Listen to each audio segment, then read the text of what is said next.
Good afternoon, everyone. Welcome here. Hi, I'm Sandra Horst. I'm the head of opera here at the Faculty of Music, and I'm extremely pleased to welcome all of you here today. I'd like to begin with the acknowledgement that the land on which the University of Toronto operates, for thousands of years, it has been the traditional land of the Huron-Wendat, the Seneca, and the Mississaugas of the Credit. Today, this meeting place is still the home to many Indigenous people from across Turtle Island, and we are grateful to have the opportunity to work on this land. I am pleased to thank Stephen Clark and the Stratton Estate for making this week of classes and lessons and coachings, both public and private, with Will Crutchfield possible. It's been informative, educational, entertaining, everything all bundled into a week of a lot of excitement and a great deal of learning. So Will, I thank you very much for being here. It's been terrific, and this afternoon we have the Opera Arias class, and we're looking forward to having the singers come up and have fun, right? Have fun and learn, and it's going to be great. So thank you all for being here. Thank you, Will, for being here. And my pleasure. Let's get started with Lyndon.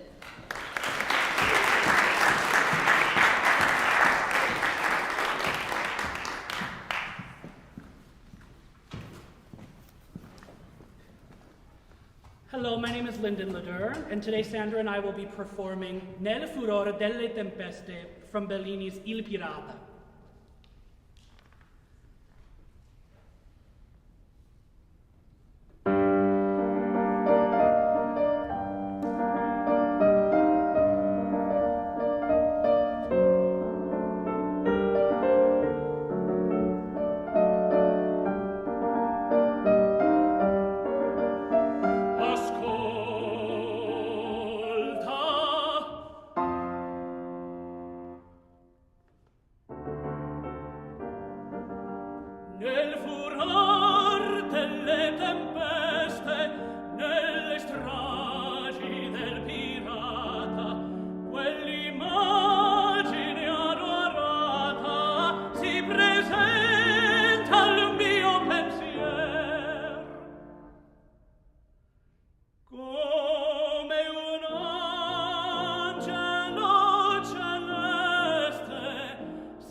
Dall'amor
very good. You have some special gifts, and this is a extremely difficult and testing aria, that, whose difficulties I would like to try to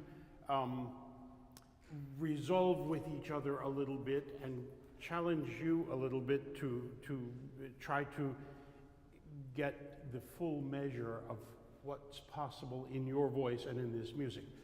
First question is, why do you want to end it on a high note? I don't have to. I kind of just heard somebody do it online and really enjoyed it. And I don't think, because there's a second part to this, Yeah. if I was to do the whole thing, I probably wouldn't. I think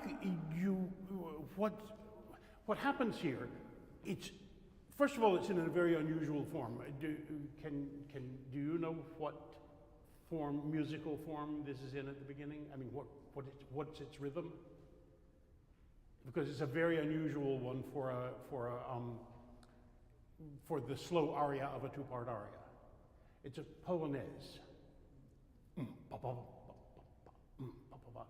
and which is not a usual thing. And why don't you set the scene for everybody? What's this guy going through? Okay. He was exiled and was on a ship that during a big storm has come back to land. And he has seen his old tutor, who is now kind of a hermit. And he's kind of afraid of the storm. It's quite bad. And he utilizes the image of Imogen, who is his love, to try and ease his nerves. The reason he was exiled was because of Imogen, and her husband was the one that exiled him. Right, it's a bloody story with I mean, everyone in it is doomed basically from the start, and he is a banished nobleman who has turned to piracy. He is the titular pirate of Il Pirata, and he's violent, and he has been the victim of violence, and violence awaits him in the story of the opera. And so there is this sort of dark, truculent, military Polonaise character. I would like even to ask you, Sandra, if you would play the beginning more violently and with less nuance and less rubato, to just sort of set up that. I mean, this is his driving military warlike nature, and in the terror of the storm that has almost shipwrecked him, his lodestar, his hope, was these thoughts of Imogen, and that creates the lyrical passage, which I think you could both connect more to the first part and also make more contrast. If you can sing it softer and more with more head voice, and more piano, and more of a sense that here you are, this very rugged guy in this storm, holding to this far-off vision of love, which sets up the tragedy because she is married to another, and etc. But and when you have the fermatas between the violent part and this, even though you stop, we have to feel that your thought that makes the soft part is created by what you are thinking in the loud part.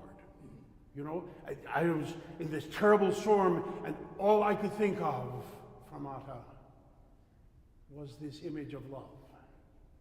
Do you see what I mean by binding them together? Mm-hmm. So let's do it again from the start. This time I will interrupt you.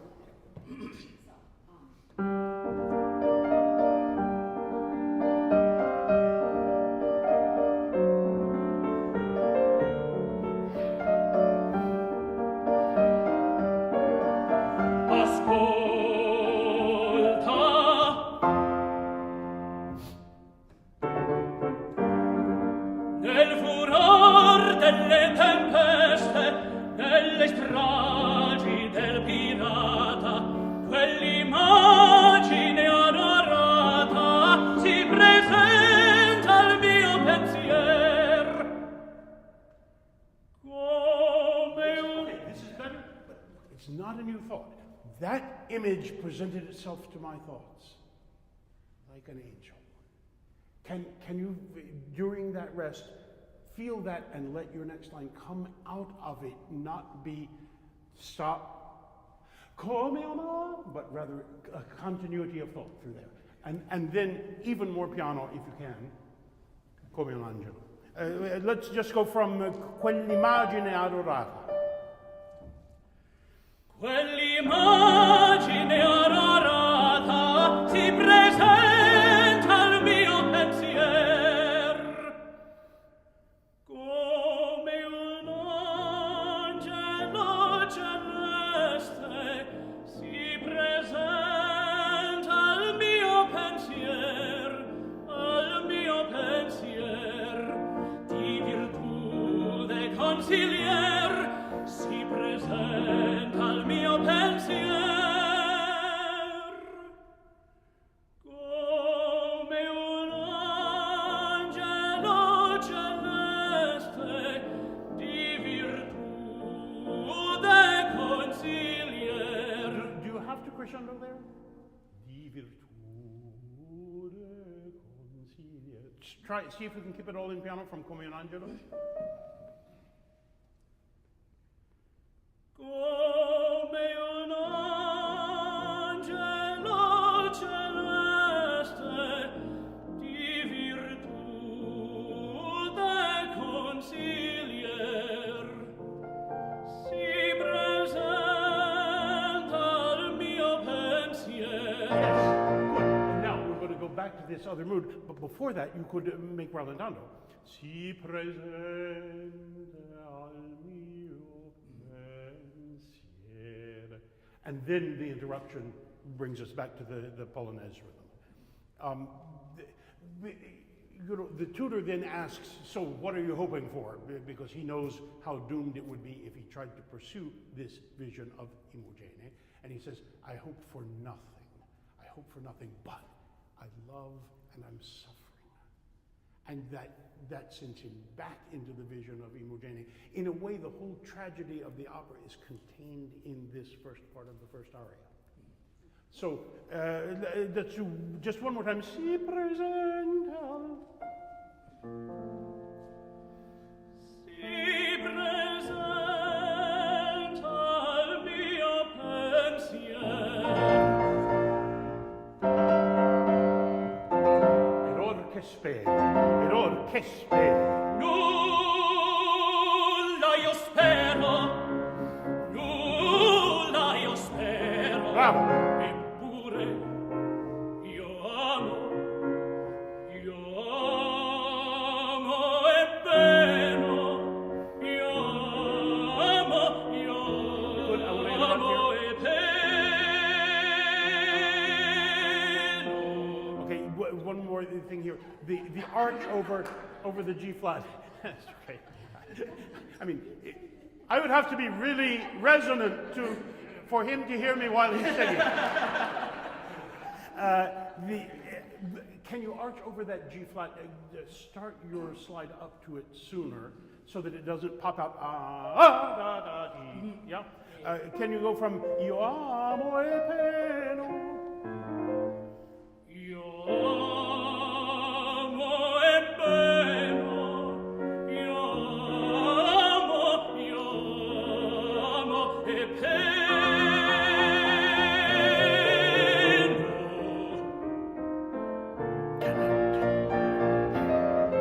Tense. All'orror dei miei pensieri, quest'amor ti sgombra almeno. Egli è un raggio che risplende nelle tenebre del cor. May I hear you try what's written there? Tenebre del- Just from yes. Risplende. Risplende nelle tenebre del cor. Yes, you don't have to be big on the low note, you know, and it's not meant for your voice to be big on that low note, but it's the shadows in my heart. Nelle tenebre del cor. If you don't even have to press press on it. Just go into that dark place. One more time. Risplende nelle tenebre del cor. La mia vita mai dipende Stay piano. dai mogene dall'amor. Dai mogene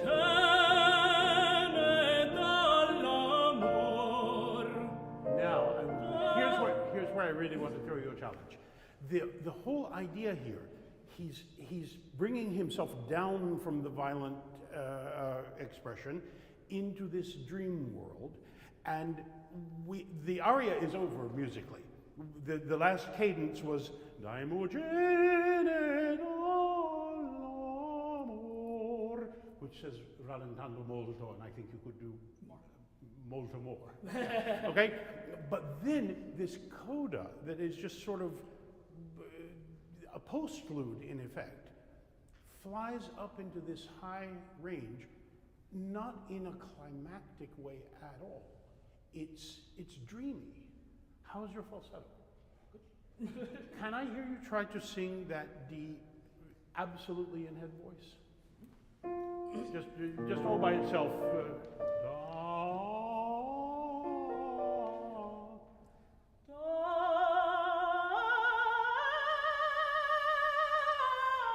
Great. And now, can you avoid going da, da, da?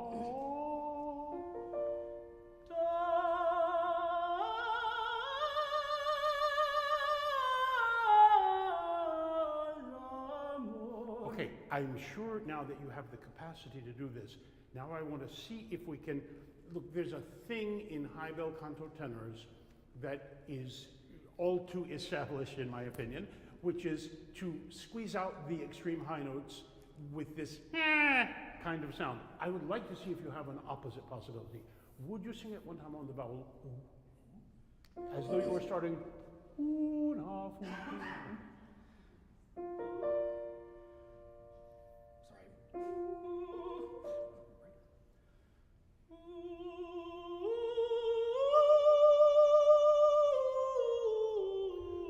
Okay, you hear how a flute-like quality comes into the head voice there, right? Sing now on ah and see how close you can get to that.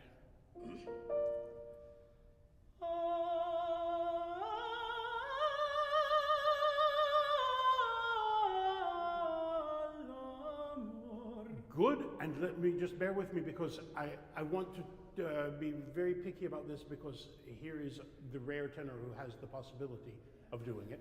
Can you imagine the vowel to be all, the vowel of the English word jaw? You hear what I'm trying to take him away from, which is his ah goes from being ah in the normal part of the tenor range to being sort of ah, and I want to see if we can eliminate that. All.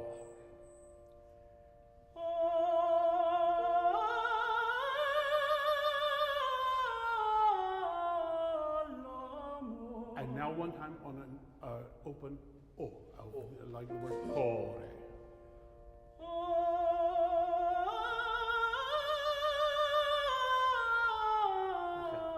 Good, good. I think you could go even farther in that direction. You have an asset here, which is that your voice works. It is willing to go up to that height with some variety of registration. This is the exact counterpart to what I have been talking to the countertenors about in the other classes when I'm saying that they, in my opinion, need a complete classical voice, that is having access to both registers. And so does the high bel canto tenor. If you sound, you could say more like a countertenor when you sing that, then I think you have much more chance of making sense out of, I mean, why would this arabesque be written over this quiet repetition of the tonic chord at the end of this aria? And that's the same reason I don't think it's a good idea to go up to a high note at the very end, because that takes away from the dreaminess. So could we now try, see how that will come out in piano? You know, it may not satisfy you yet, but let's go all the way back to ma l'orror de miei pensieri, and be sure to think while you're in the minor key Polonaise part, think the thoughts that are going to compel you to sing the other part. Okay? So I'll give you those that measure before. Yeah. Okay. Ma l'orror de miei pensieri, quest'amor discombra almeno, che lì è un raggio che risplende nelle tenebre del cor. La mia vita mai dipende dai mogene dall'amor. Piano. Dai mogene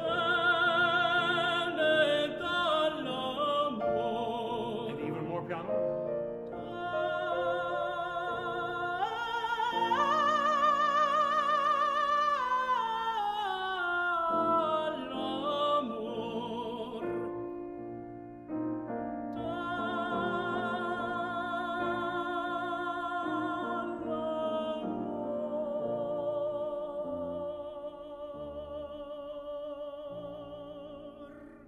Beautiful. Two more things I want you to try. Not more, but more dall'amor. And now try stretching the rhythm, but not holding the high D. Da.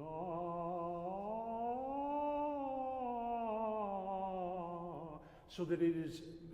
Think of Chopin. You know, it's a relaxed bunch of 16th notes, but it is not.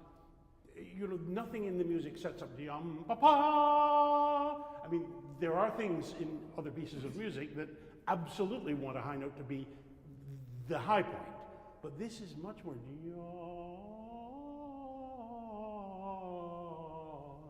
So can we try one more time just from Dai mogene dall'amor.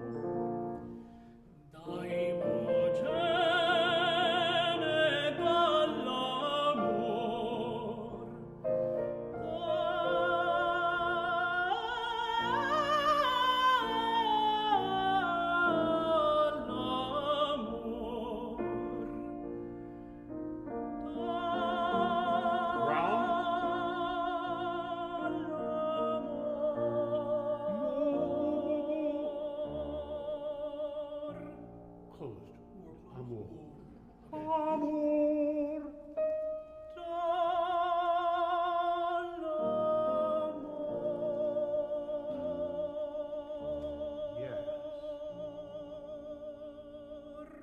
Okay, so what is the takeaway from this? When you find something unusually written, something that is not quite the expected bel canto shape, don't try to turn it into that. Instead, investigate what is special about this. Why would he have written it so differently? And I think you have a chance of making a much more interesting aria out of it by not doing the expected thing of holding the high notes and adding a high note at the end. And bravo to you, because you have developed a technique and a voice that is absolutely capable of addressing some of the hardest roles to cast in the whole world. So good fortune.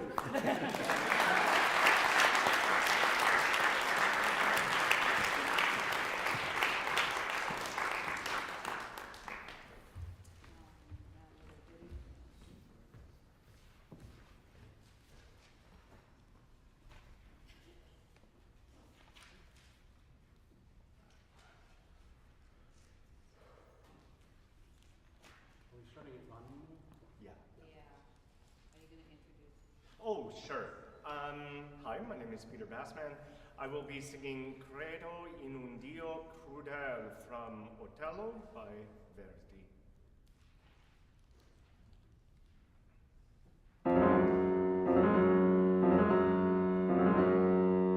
Vanne, that tu me già vedo, ti spinge il tuo dimone.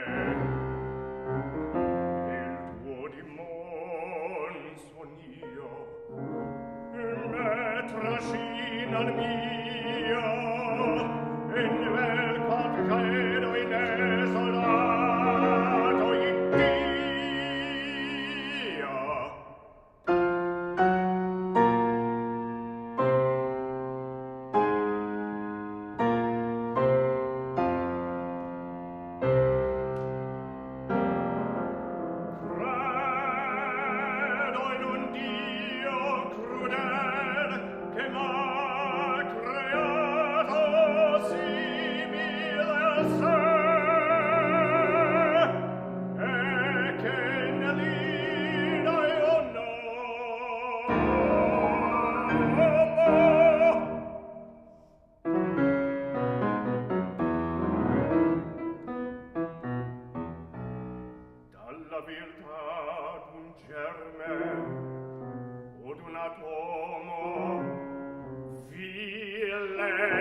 Okay, good. Just for my information before we start, can I ask you, Sandra, can I take your place for just a second?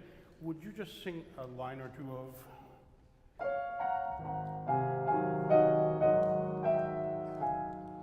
forgot to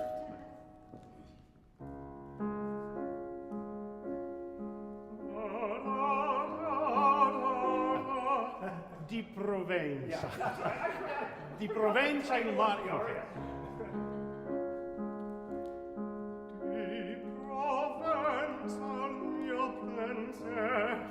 I'm sorry, I don't That's know. okay. You don't sing that one? It never fit for Okay. me, so. What I'm interested in is this. I want to hear you sing something that does not snarl. Right. Because Iago does snarl, but we want to, just for musical and vocal pleasure, to hear that it is the snarl of a voice that can also sing Eri tu and Miei Signore Pietade. And, Every two I know. Oh, dolce.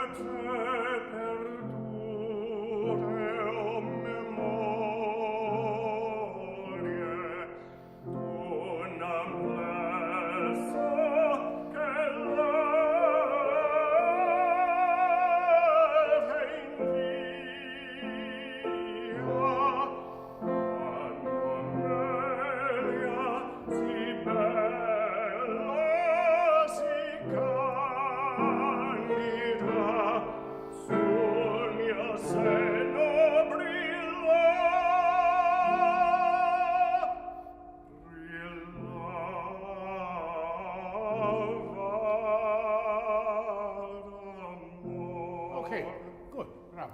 So I'm going to encourage you to let more of that into this.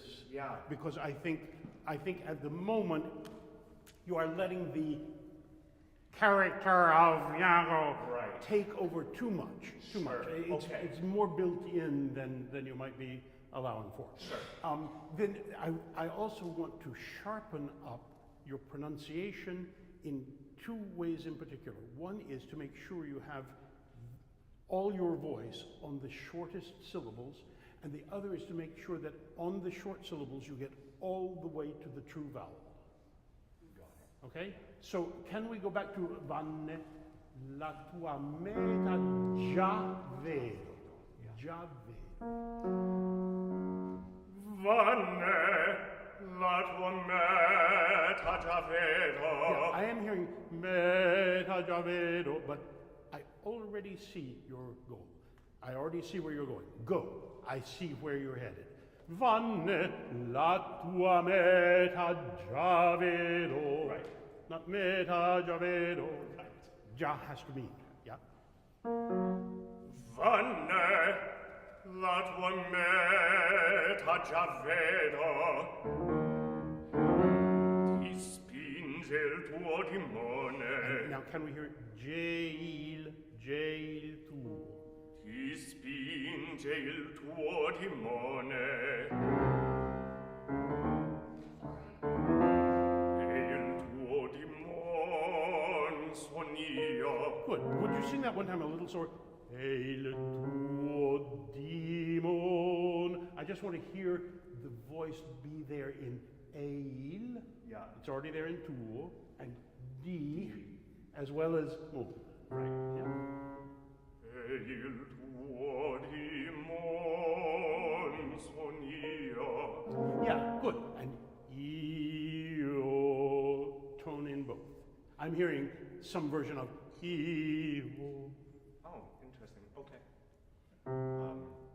E il tuo timon son io. Yeah, good. Okay, so what if he really wants to sing it faster and more edged? Right. That would be great.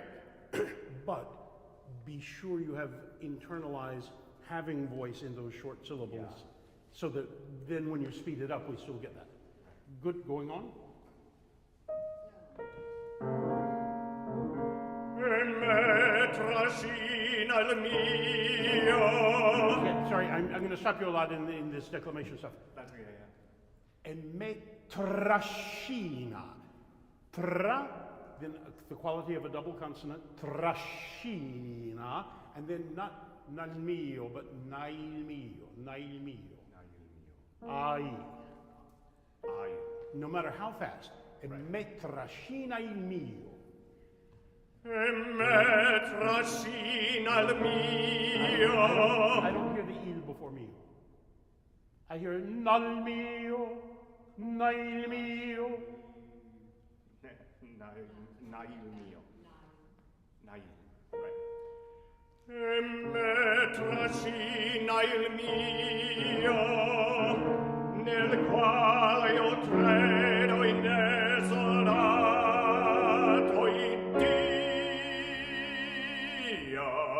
Yes, good. And can you close the O at the end? Oh, yeah. Iddio. Iddio. Very good. Okay. Okay. So look, I mean, I can go through every line and be picky like this, or I could just say, give a little more attention to those short bits. It's crucial in Italian. Italian squeezes together a bunch of consonants, a bunch of vowels in very short notes, and in I assume your native language is English? Yeah. Is that right? Okay, because in English, the way we speak, especially when we speak casually, but to an extent even in formal pronunciation, if a syllable is short, it doesn't get pronounced with the same kind of consonants and vowels as a long one. That we say bite, which is a long vowel, and bit, which is a short vowel. But in Italian, the short vowels are the same, and that's one of the most important things for moving from a language like English to a Romance language, is the identity of the vowel in the places where your own language wouldn't give it an identity. Make sense? Yes. So, okay, now how about we jump to credo confermo cuor, siccome crede la vedovella in tempio. That's where I want to hear the voice of Eddie too. Got it. Yep. Credo confermo cuor, siccome crede la vedovella al tempio, che il mal ch'io penso che da me procede. Yeah, okay, you hear what you're doing, right? Yes. Da me procede. Right. Yes, he's nasty, but da me procede. Right. You can stay in that voice. And your intent is very clear, by the way. I want to compliment you on, you have a very clear concept of the soliloquy. You have I get from you a very clear idea of who is this Iago who says these outrageous things and has such ill will towards the rest of humankind, and you contain it in a kind of cynicism and a half smile and just sort of nihilistic. And we read that, Right. but you don't need to bring it into the color of the voice so much. Okay. Same thing, credo.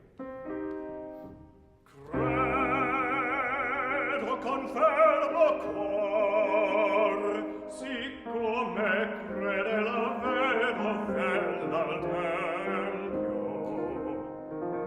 che il mal ch'io penso che da me procede, per mio destino il tempio.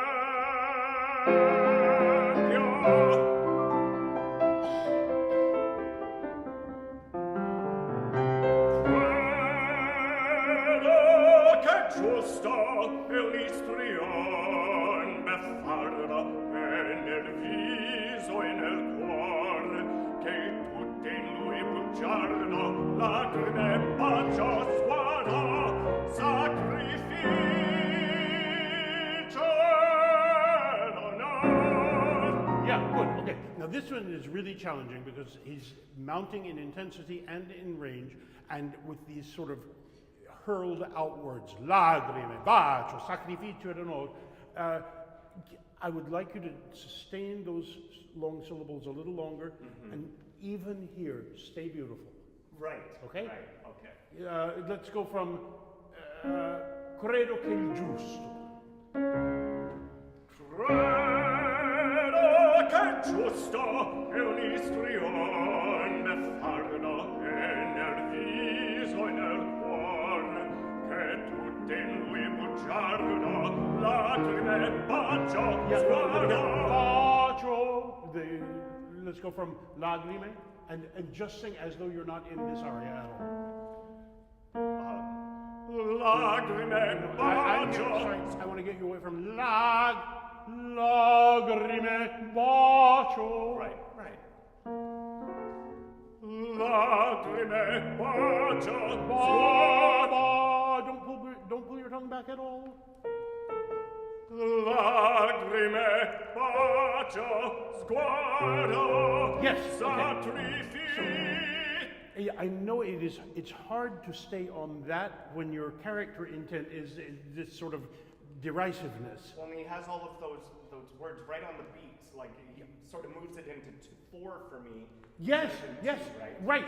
That's exactly right. Credo che il giusto è un'illusione beffarda e nel viso e nel cor che tutto in lui bugiardo, lacrime, baci, sguardo, sacrificio. But you can still say that with the true vowels. Yes, yeah, yeah. You can, all that intent can come through.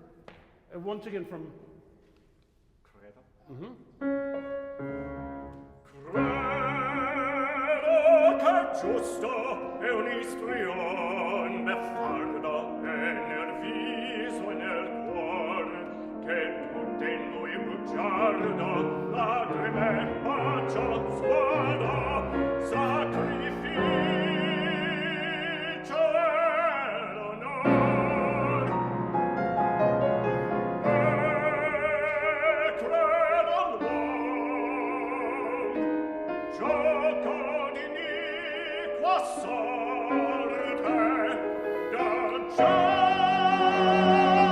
germe della culla. Okay, good. And that's a really good F sharp. I want to hear an experiment. Would you sing that F sharp calmly on A and then portamento down to D? Just A.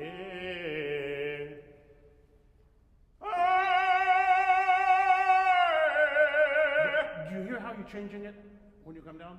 I would like you to try not to change it. Got it.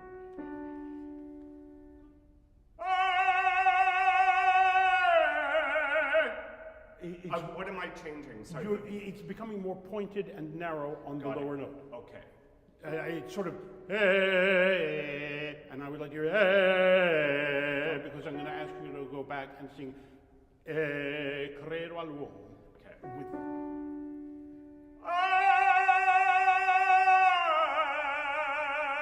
yeah, good, and don't move your tongue and keep your jaw down. Right.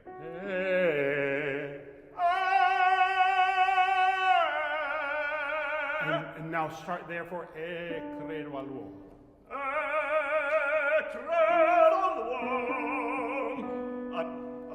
I forgot where I was. 1-4. Sorry. Bravo!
Great. The intent is perfect. I suspect you will find yourself in the theater needing like 10% more voice than that. Can you do? Yeah. Keep your idea, but just give a little more focus and Sure. continuity. Yeah.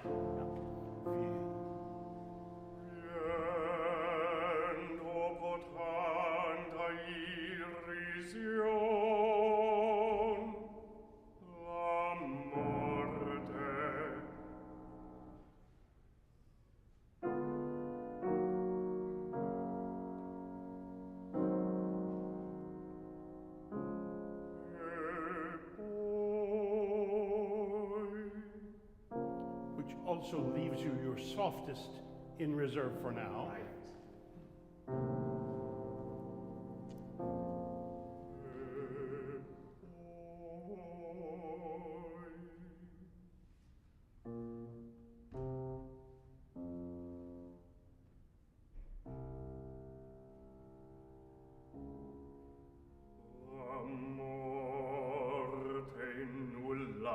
It's really good, but I want to hear il nu. La morte il nulla. La morte il nulla. La vecchia e folla il cielo.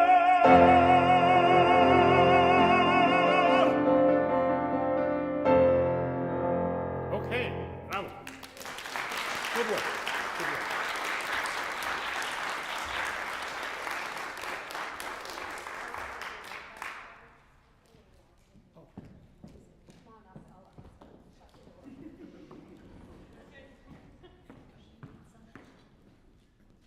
I think she's just closing the door.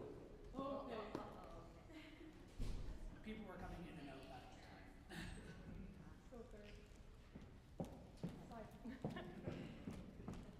Hello, my name is Alita Gagne. Today Sandra and I will be performing Una voce poco fa from Il Barbiere di Siviglia. Yeah, that one. And I may skip you ahead at a certain point. But Sure.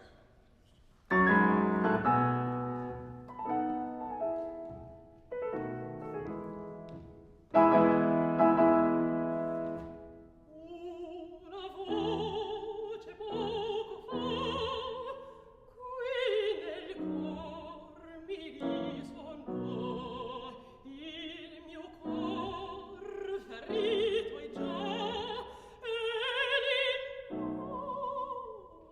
l'indorfo del piano, sì, l'indoro mio sarà. Lo giurai, la vincerò, sì, l'indoro mio sarà. Lo giurai, la vincerò.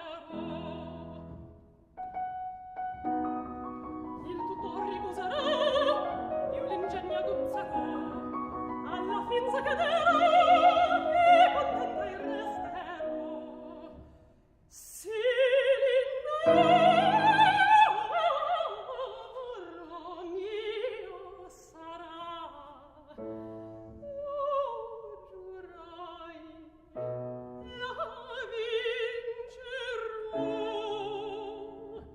Sì, l'indoro mio sarà, lo giurai, la vincerò. okay, let's work on the first part a little bit.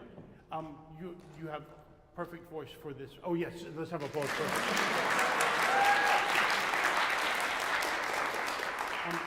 Your voice is very well suited for this. You have plenty of personality, maybe to the extent that you need to rein yourself in just a little bit, because there is a danger in this when one is portraying a character that is, let's say, a type that's easily imaginable today, that sometimes your nuances and gestures and even expressions can read a little too much Friends or, a TV series. It can read a little 21st century in a way that might get in the way of finding Rosina's situation, which is not that of a 21st century person at all. Yeah. You know? So, I mean, in other words, she is frank. She's in charge of things. She has the world wrapped around her little finger, but she's not free to express herself so casually, either physically or vocally, as a young woman in today's world is. So it's just worth thinking about that, since you have to establish, I mean, after all, if she's like this, if she's got all this personality and all this charm and all this self-confidence, why is she even in a problem? Why doesn't she just walk out the door, you know? That is one thought that just for you to play with at home, because you clearly are able to process dramatic thoughts ad infinitum. The thing I really want to talk to you about, this has come up over and over in these days, and I want to use this as an experiment with it.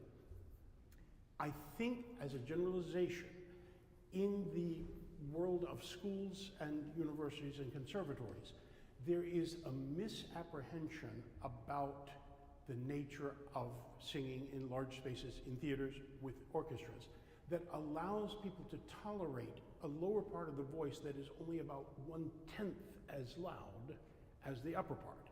So what we get when we hear "Si lindoro mio so," in the theater, I don't think it would work. Okay. And so I would like to find out what else you might have available down there. Yeah. Okay.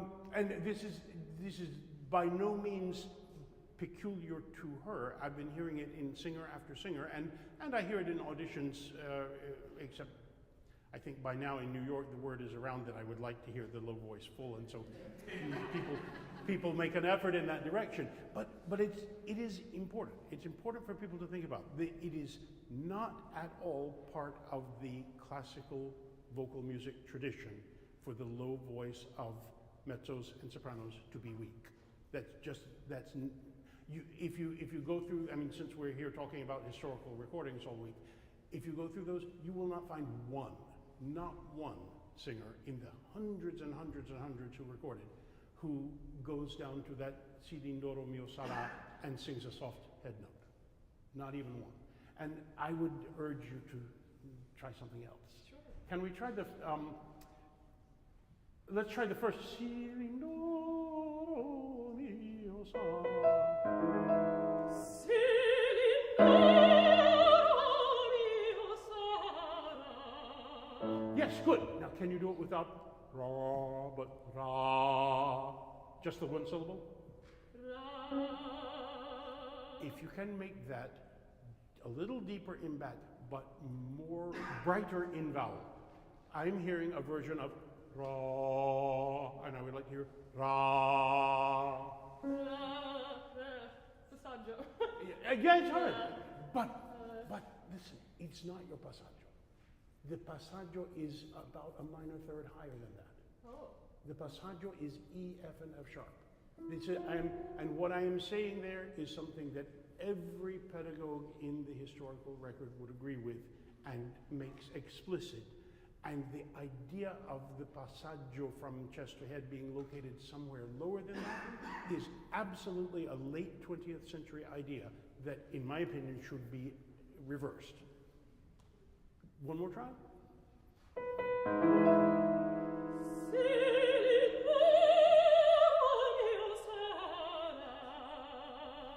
Okay, already I think you're in a better place there. I would still tinker with the vowel a little more. Okay. Now let's do the very beginning of the song. Here's what I would like you to think about here. You have pickups and downbeats. Una voce poco fa, qui nel cor mi risuonò. Right now I feel you sort of stopping the motion on the upbeats. Una vo. Can it just be una vo? Yeah. Up and down.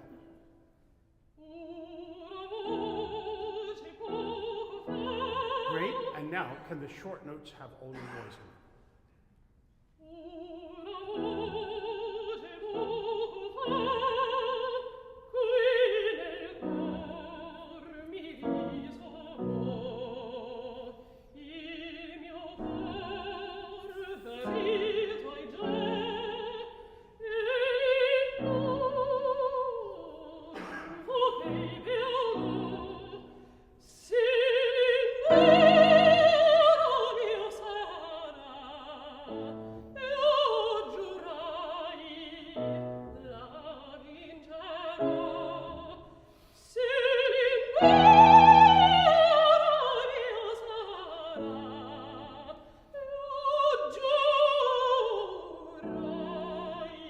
Very good. Can the word is jurai, the accent is on the ra. You have a lot of stuff going on ju before that, but it is still an upbeat, even if it's long. So not lo jurai, lo jurai. Does that make sense? Yes, yeah.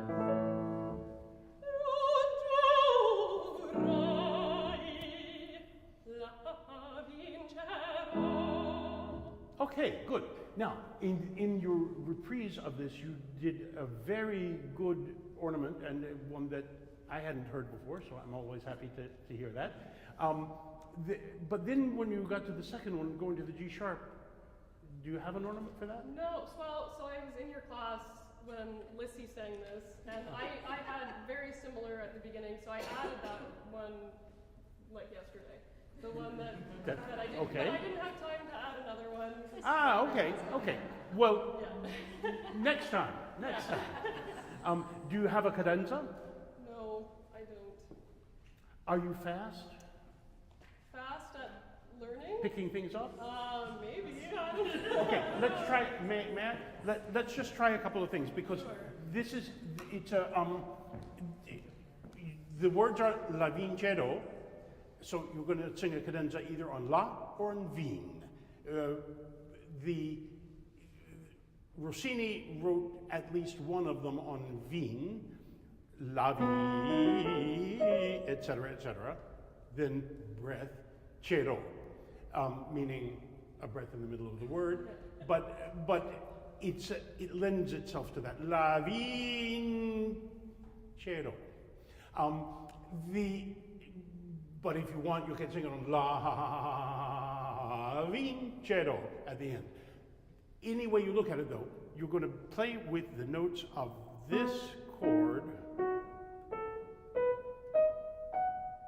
So you've got 4 main chord tones, and then you've got 1 main auxiliary tone or extended harmony tone that comes into cadenza language very strongly, and that is the 9th above the root. So if you wanted to sing the simplest cadenza imaginable, you would sing La vincero. Would you try that?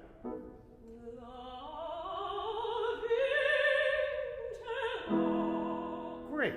Now, if you wanted to add, I'm trying to show here steps that are not out of reach for imitation in the moment. Suppose you wanted more notes in that and you decided to find them in between those 5 notes. What would you do? I mean, what's in between? Yeah, a scale, yes. What if you put in an arpeggio in thirds, the notes in between are going to make seconds, so you're going to have a scale. Try, see if you can just make something up with a scale.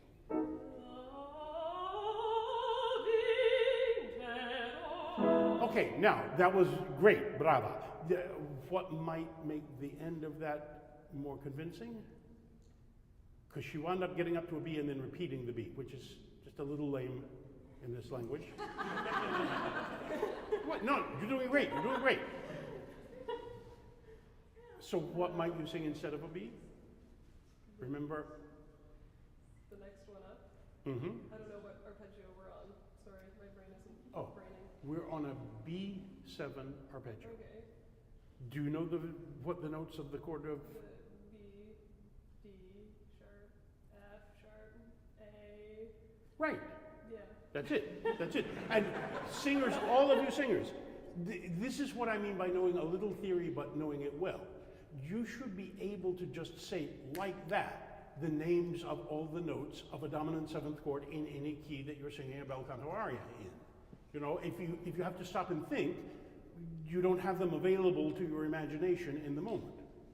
And it's not rocket science. You know, it's when you learned your multiplication tables in the 2nd grade, you learned a lot more than this. You know, so it's not so hard. And you got those exactly right. And the next third up is that 9th above the root. We just did it. Well, guess what? It works in a scale too. So try that.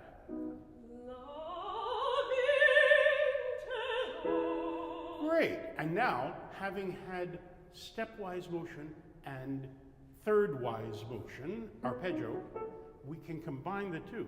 Arpeggio up, scale down. Arpeggio up, scale down.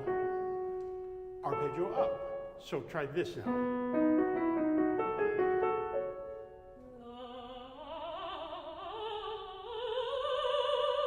Great. So you see, what I'm trying to show here is building blocks that any singer with an agile voice, which you have, and a basic knowledge of harmony, really basic, can do for themselves, which is what I'm a real advocate of. I don't like the idea that, look, in an absolute sense, if you're doing somebody else's ornaments, you're not ornamenting.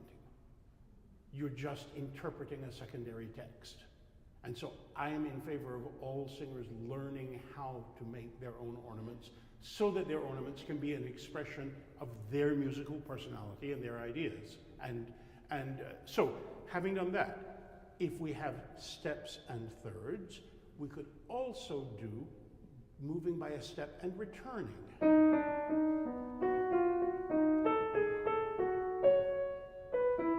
that.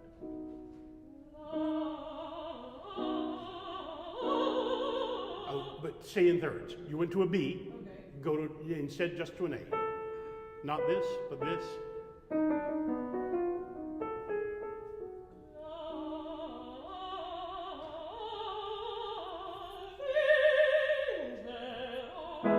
There you go, good. And you now are experimenting with dropping a ninth at the end.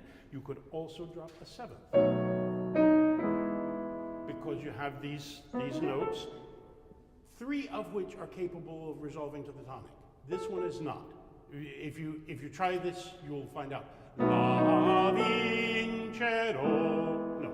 Your ear will tell you no on that. And again, as we were talking about last night, your ears already contain the necessary information to reject what is not stylish and to approve what is stylish because you've heard enough music. You know those things.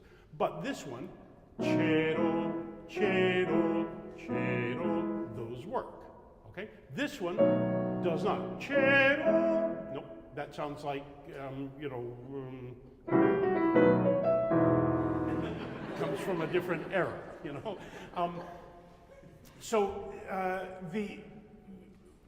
we've got already about 6 possibilities. If you did this and went to that B instead of the A, why would she maybe want to do that? Because she might want to go on and save the A for there. So let's see if you can try. Sorry. I should put on my glasses to try to play the piano, but.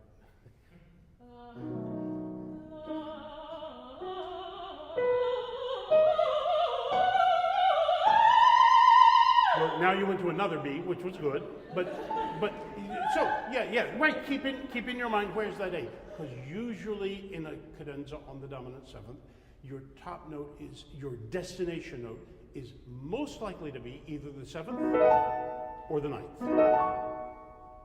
That's others are possible, but those are the most usual. And if you go through written cadenzas, later we're going to be doing La Traviata. It goes to that 7th. You could sing the La Traviata cadenza in una voce poco fa. La,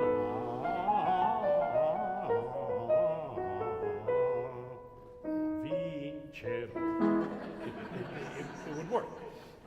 And if you analyze written out cadenzas that you find, such as Verdi's for La Traviata, you will start to notice what are the different bits and pieces that get recombined in different people's cadenzas and build your vocabulary. So, my recommendation to you, because you clearly have the skill to do this. Now, do we have time to hear a bit of the cabaletta? How much time? 6 minutes. 6 minutes. Okay, great. Let's hear the start of Io Solo Dolce.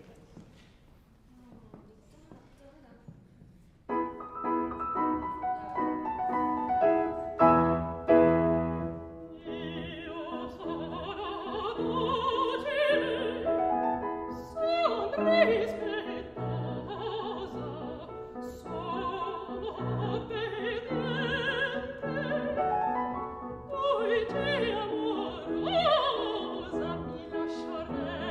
lasciare, mi lasciare.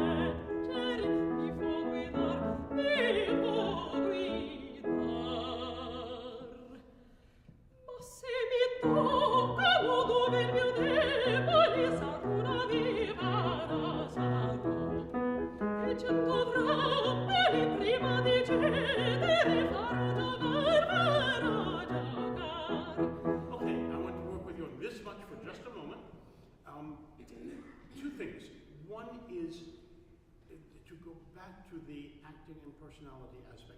Look, I like your performing persona very much.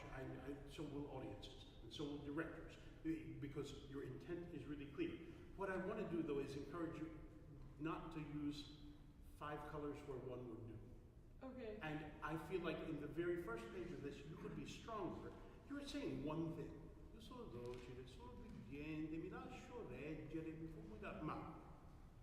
So the change is there.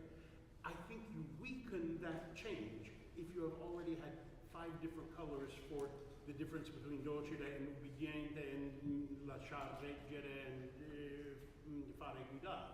Okay. So would you try to sustain one move through that? Yeah, sure. While you're doing it, you know that you're going to say eventually, ma se mi toccano dove mi vedo, right? But see if you can sustain the one move. Okay.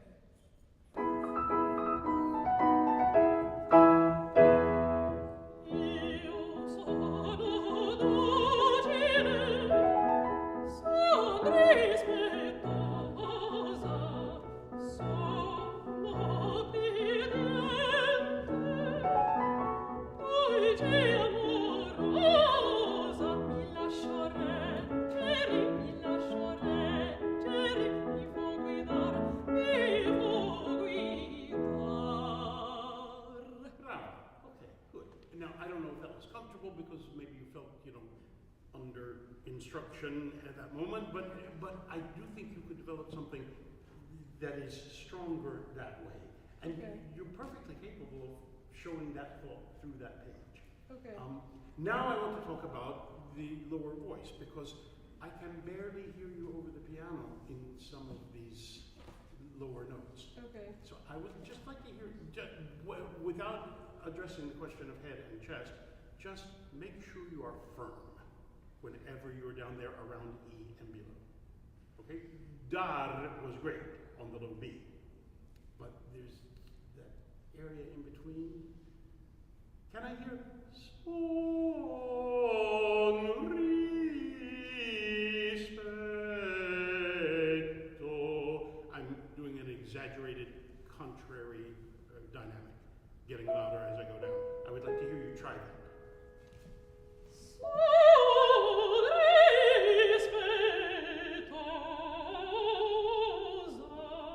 Okay, now if I had an hour to work with you, I would then talk about putting the D sharp into chest, but already I say that's better. You just need to think about being present in that part of the voice. Okay. Okay? Now can we go to ma se mi? And think about that when you go down to vi per assaro. Okay.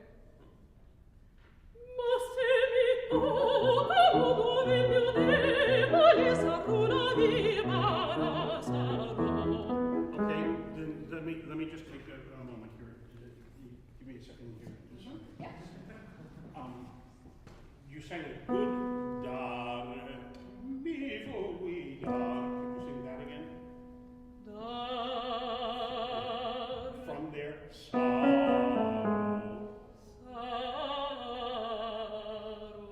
And now they got his sa.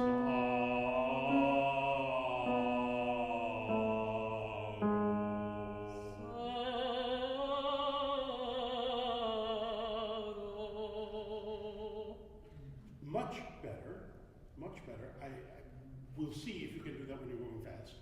I mean, with practice, I'm sure you can. With practice, I know you can. But now I want to hear something more challenging, but let's find out what happens. Sing this same B again, and go up to D sharp and back.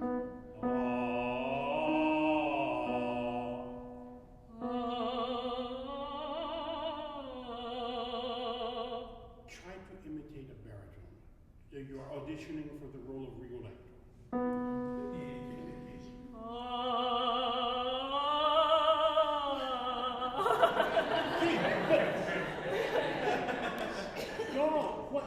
This is what happens in opera. This is the human voice has 2 registers. You have that sound, which will carry in a theater, and you mustn't be afraid of it. You must develop it and get it malleable and get it in your hands. If you are afraid that it will come out sounding like a shout, that just means you've got some practice to do to get it under your control. But it is, look, sing to me, Signor, just those three notes. And now sing, no, in chest. Okay, those two match. Those two are parts of the same voice. The weak one doesn't complete your voice. Okay. I see a look of concern on your face.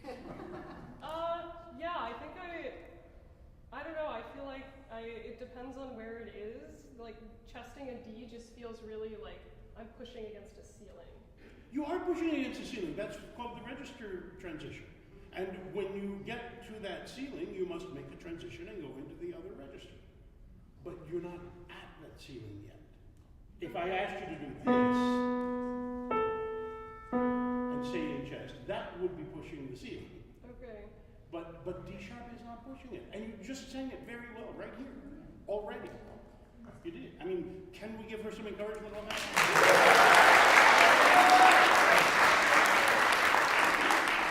Let's just try. This may not work, and and look, I'm asking for a reconsideration of very strong muscle memories, but I would like you to try.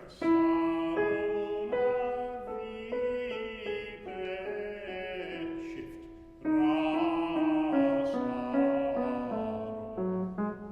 Can we try that?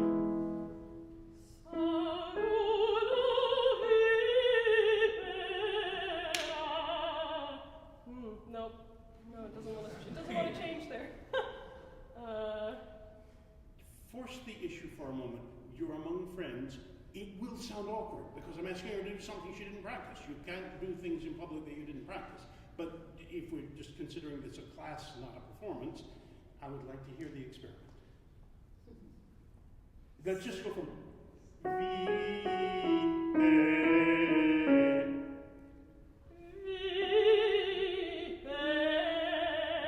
Okay, so it worked for a moment and then it cracked out. Now let's try no, sorry. I had the syllables in the wrong place. Now switch. Saro. I think the switch should be 4 notes earlier, but let's see if this one will work.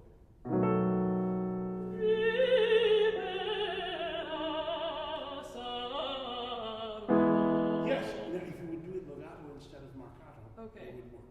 Saro, sa.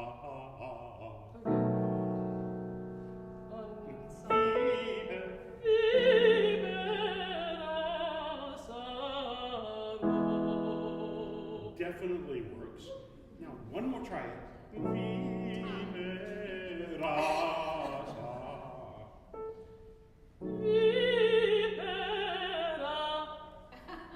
Okay. So, I will not torture you more on this, but I will say this. If you let it scare you every time it comes up, then you will never learn it. But you can learn it, and you can have that ra come out with easy vibrato, not too loud, and not feeling strained.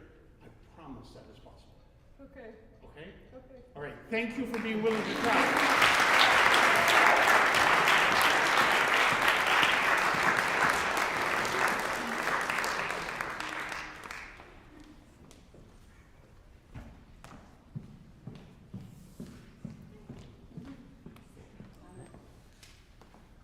All right, Sandra and I are going to be performing Sempre Libera from Verdi's La Traviata.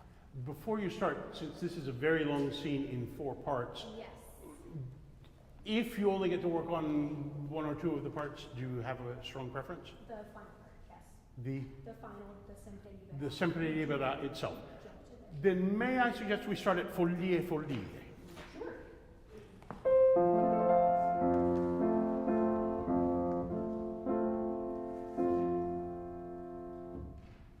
Follie, follie, di Dio vano è questo. Povera donna, sola, abbandonata in questo pauroso deserto che appella la parete.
have talked enough about it already. I'm not going to bring up the question of chest voice again this time, except to observe that anybody who's curious about what I'm saying, if you check out Sempre Libera as sung by, let's say, Gallicurci, Callas, Freni, just that far, you will not hear the F's sung in anything but chest voice.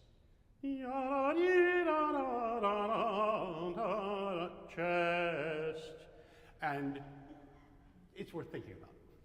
However, I would like to talk instead about, as we did in Il Pirata, looking at what might be a little unusual and asking if there's a purpose behind it. There's some things here that you're doing that are traditional and that you will not get picked on for, but I think you should re-examine.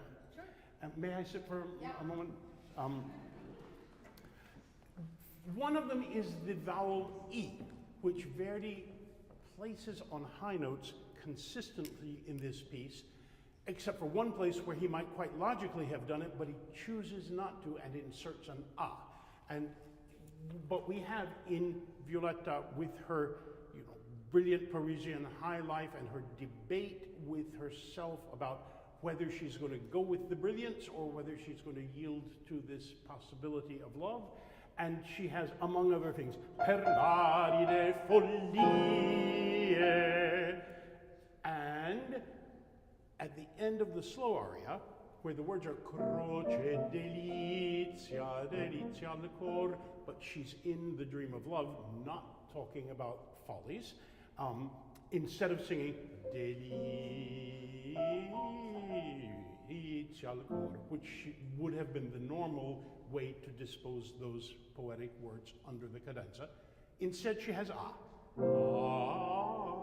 and then delizia al cor, but then nos sempre lieta ne ritrovi a dire. That is a very unusual choice to put the high note on the weak syllable and on an E vowel like that. Given what he does elsewhere, there's probably meaning in that. Have you ever tried it? No. But it is what's written, and there are there are other examples. Che far di Dio gioire. There's so many places where he allows that to happen, or even gioir, gioir.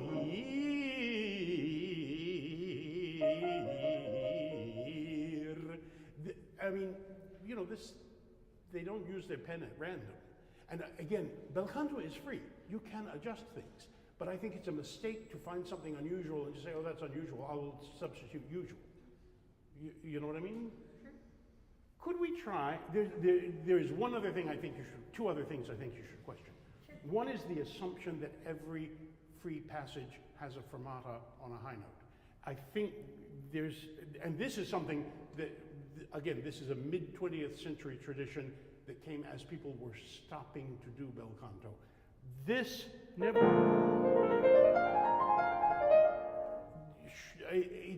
She's talking about the vortex of pleasure and dye of voluptuousness. It's more of a vortex if you don't stop. Mm-hmm. Can you try that?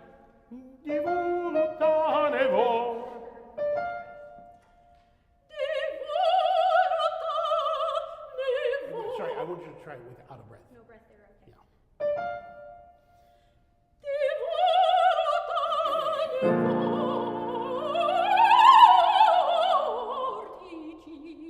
Yeah, and if you can then contrive a way to end it strongly.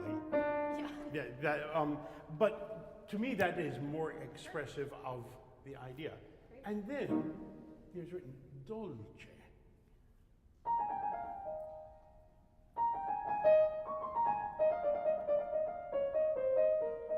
With no indication of a hold on the... And this too, beginning of the 20th century, that's how it was sung, almost always. Sometimes they added ornaments, but and especially the second time around, but not a start on a hold. So could you try that? Sure. Just give it a try. Yeah, and now with a burst like laughter. Joy. Yes, good. Try not to move your jaw with the individual notes. Sure. And again. And now try, I know you're not used to it, but joy. Okay. Look, you've already sung it well your way. Everybody likes you. You can give it a try. Sure. So just the second joyer. Mm-hmm. Okay.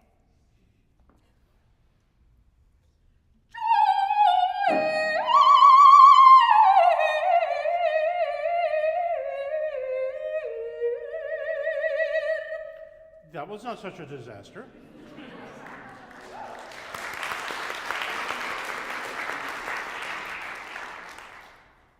If she dares, I will ask her to try the sustained C.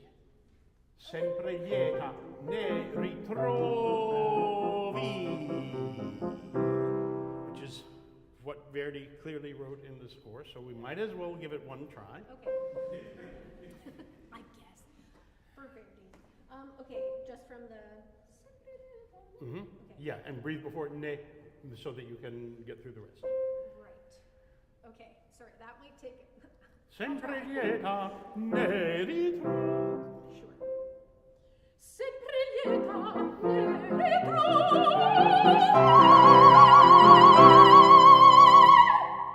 Does he? Well, then you can do anything you want. I mean, among other things that used to exist in this as an embellishment that we can find on the old records are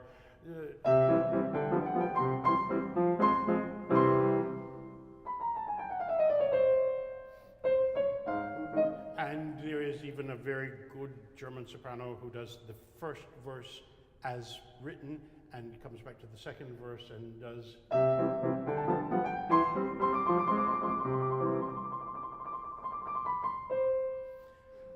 So many things are possible. This is a cabaletta. You can ornament the second statement of it. But my main point is it's not so impossible to sing an E on a high note. And there is a certain drive and thrust to it that is, actually you don't have a problem at all. Great. May I now hear you sing the trills under tempo?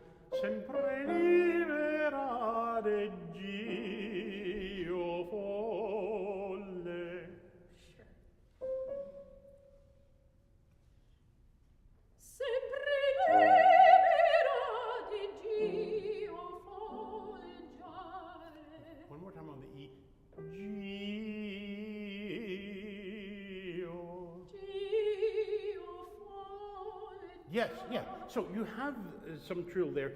You should just exercise that and Okay. practice crescendos on them until you can get them in full voice. Sure. Okay. Because it really adds something if the written trills are sung there. Mm-hmm. And then we come to the very end, where I have two things I want to talk about. One is, you are doing better than most with these. I would like to hear you do them slowly like that because I want to make sure that you still have vocal definition in the second note of each pair. You do have to break the pairs, but I am hearing a little too much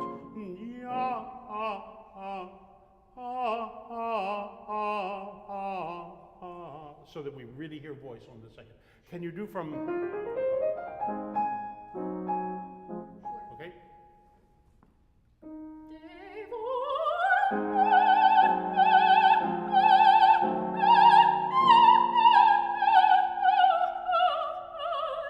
Yeah. Be sure you get really strong on the D natural there. Okay. Okay? Now let's try just a little bit faster, like. Okay? Ready, and.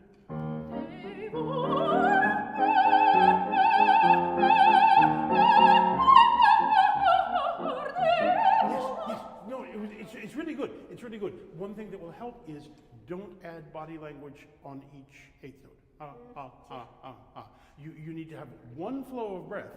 You're interrupting that breath with your vocal cords by stopping to phonate. Okay. But it's not it's ha. Right. Okay. Yeah? Yeah. Okay?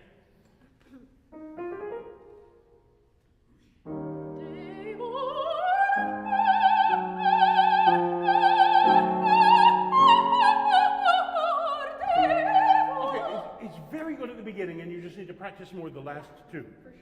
Yeah? But again, look, this is hard. This is hard, and you can hear a lot of singers making just sort of approximate noises in the vicinity of the pitches. Don't even think about listening to the Toscanini complete broadcast, which is just sort of.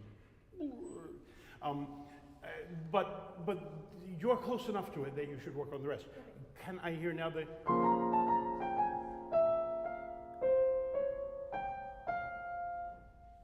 Okay. Yeah. Try it. Do you dare come right in on this? Why am I being so cautious? You have a great high C. Sorry, can you remind me what vowel I'm supposed to be singing there? Ah. Fantastic. The word is de volar. Great. Love that.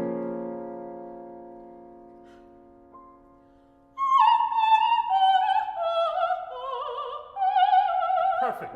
Perfect. Okay. One more time and try to make it one impulse with the interruptions. Yeah, ha, ha, ha, ha. It's kind of like a laugh. Yeah? Right. Still slightly under. No, try to. You want to do the whole phrase? Sure. No, it's okay. Start there. Start there. Sure. Good. And now take away the hand, because that is actually slowing you down, believe it or not. Why do I say that? Does the hand really affect the voice? No, it doesn't. But the body talks to itself, you know? And so that is an indication of a separate muscular impulse going with the rhythm, which is inevitably slower than just ta ta ta ta ta. Okay? So if you move your hand at all, move it in a full bar line. Okay. Yeah? Sorry, I'm gonna start again. Sorry. You're doing great.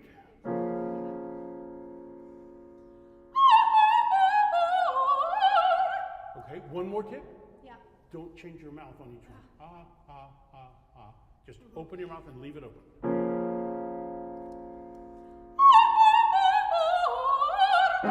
Brava! Brava! Okay, these tiny little picayune technical things can really wind up making a difference in performance. I mean, that was seriously better than what you did the first time. Yeah. Yeah. Feels a lot better. Okay, now I want to talk about the ending because, again, this is a history thing. This business of leaving out a few bars, il mio pensier, il mio. Nobody did that before the 1930s or 40s. And why did they do it? Because people got addicted to the idea that you must add a high note at the end. What Verdi wrote at the end was just a straight old up and down gesture like Mozart might have written.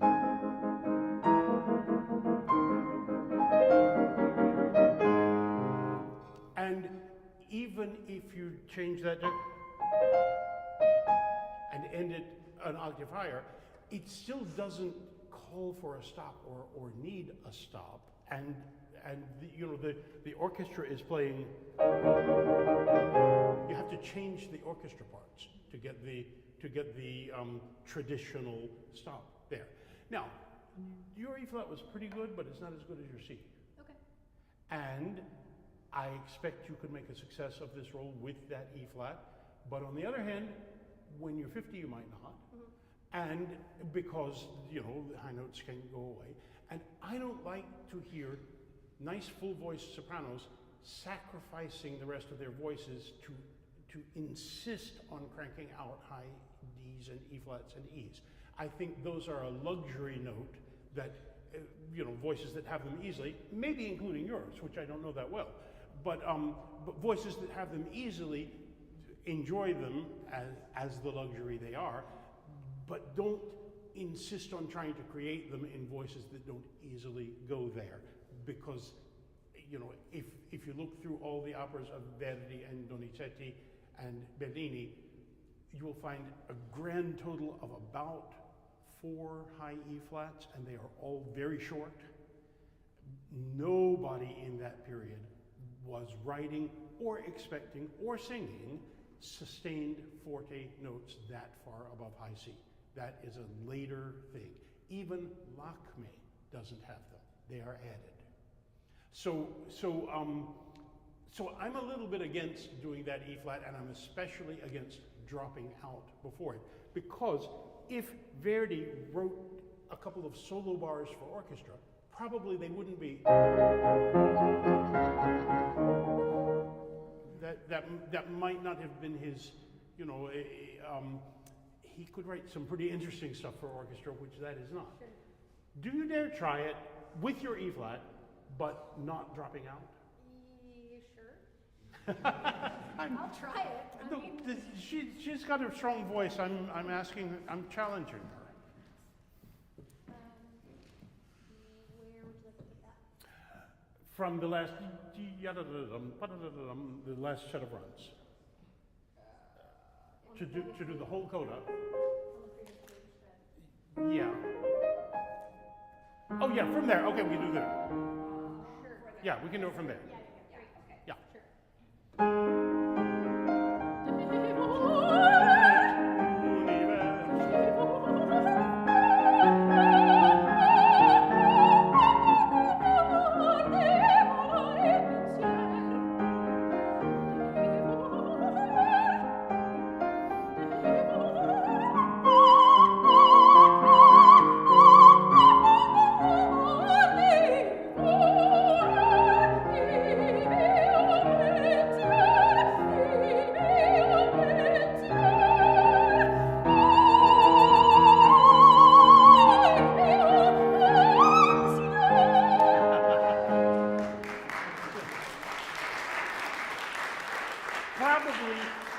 Probably you could do that if you practiced it that way.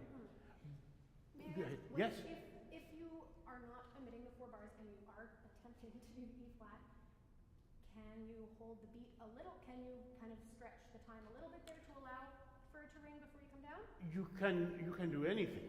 I mean, as long as the conductor agrees. Okay. I will tell you, my personal history with this is the first 3 productions of La Traviata I ever did in my life. All 3 violettas wanted to sing the E flat, and I didn't want to be a purist, and they all sang an E flat that was not 1/2 as good in performance as it had been in the best rehearsal. And it wasn't a great success in any of the 3. And after that, I thought, you know what? I'm just going to say, let's not do the E flat. And here's the surprise I got. In many subsequent violettas, at least 1/3 of them thanked me for that. Because even though they had been expecting to sing the E flat, they were kind of relieved to have it taken off the table.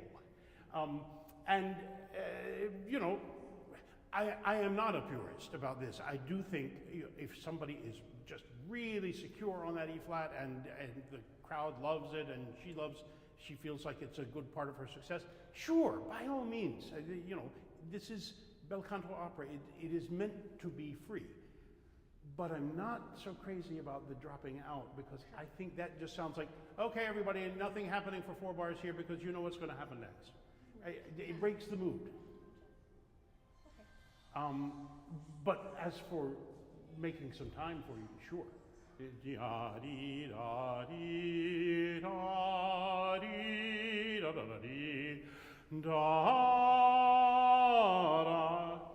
That's not a problem. Okay, good work, good work. I love your high school.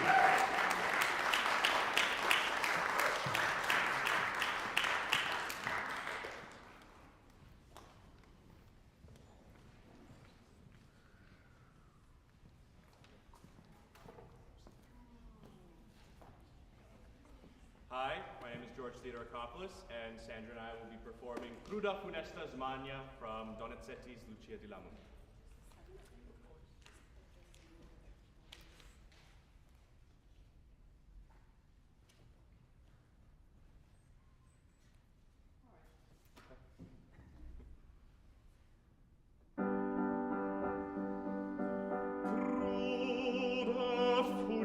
est Tasmania, tu m'hai svegliata in petto, è troppo orribile, questo fatale sospetto mi face l'orre fremere, solleva il fronte il crin, mi face l'orre fremere, solleva il fronte, solleva il fronte il crin.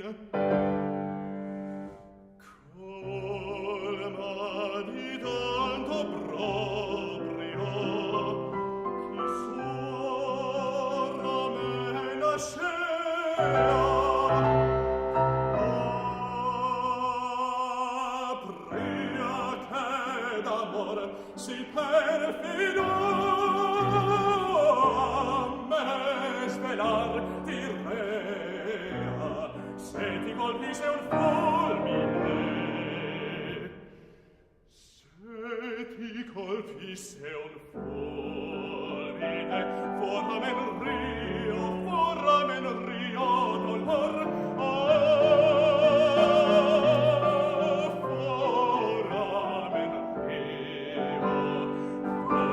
forramen rio,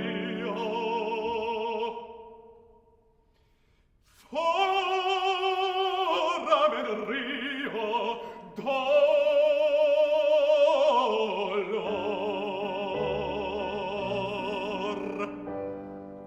Okay, let's applaud here and work on that. Hey, spoiler alert, it doesn't get any gentler after this.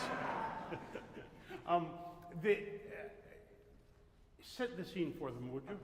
Yes, so there has been an intruder, which is Edgardo in the household, and Edgardo the tenor is part of a family which I am very much not fond of, and not only has he intruded into the house, but he has a rendezvous with my sister Lucia, and so I'm very upset at her, at him, at the whole situation. Yeah. And who are you? I am Enrico. But I mean, Lucia's who is brother. Enrico? Lucia's brother. The prince? Oh, no. No. He's not a prince. Well, he's a lord. We're in Scotland. They don't have princes. I mean, they, in certain contexts, at certain periods, they did have a prince. But the local feudal masters are lords, and he is one, and he is the head of his household. And I'm asking you this to bring you around to what kind of guy is experiencing this negative emotion towards this rival family. His goal is what a lord's goal should be, to make advantageous connections and marry his sister to a politically powerful family to shore up his fortunes. Don't try to trace the story of Lucia di Lammermoor in actual British history, because the names are all mixed up and the situations are impossible. But the kind of situation is possible. And what I want to urge on you, this is an angry aria, but you are just sort of blustering from moment one and getting yourself into a vocal state of pushiness, where this guy is accustomed to commanding, and he has self-control. He couldn't be in his position with self-control. So the difference between "Crura funesta smania, tu m'hai svegliato in petto, è troppo orribile", "Crura funesta smania, tu m'hai svegliato in petto, è troppo orribile questo fatal sospetto. So can I ask you to go back to the start, and you're somebody who doesn't show his emotions easily. Right. But his word is law. So if you say a thing and you let a little bit of spirit come into it, everyone else is trembling. You're not trembling. Want to try that?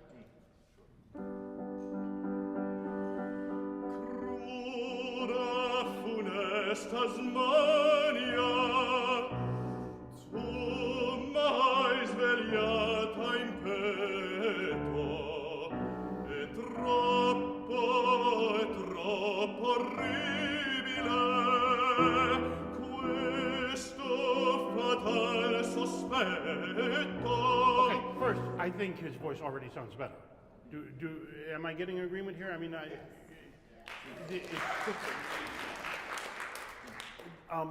now let's do one more time, and I want you to make sure you have vibrato in every note, especially troppo. Yeah, you heard yourself. Yeah. Right? Okay.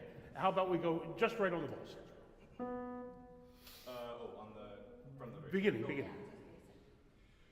Cruda funestas mania, tu mai svegliata in petto, è troppo orribile questo fatale sospetto. Yes, great. Now, can this be, translate for everybody, è troppo orribile questo fatal sospetto. Far too horrible, this fatal suspicion. Suspicion, right. Because you are suspecting, not yet certain, that happens in a moment, you're suspecting that this unwanted alliance has taken place. The chorus has gone off in search of evidence that Edgardo has been meeting Lucia. It's not in the house, you know, it's off in a park. So, è troppo orribile questo fatal sospetto, mi fa gelare e tremere, solleva in fronte il crin. You've got a big crescendo coming. So, can you not give everything on questo fatal sospetto? Right. You're still in a suspicion.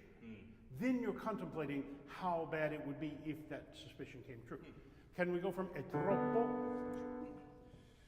È troppo orribile questo fatale sospetto. Yeah, and that could be legato, yeah? Spetto. Sospetto. And now see if we can make spetto interval. Sospetto. Good.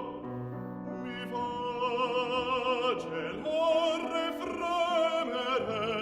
Okay, now here if you have a bigger sound there, you want to use it, but within control. Okay. May I hear you just sing an octave on the pitch E,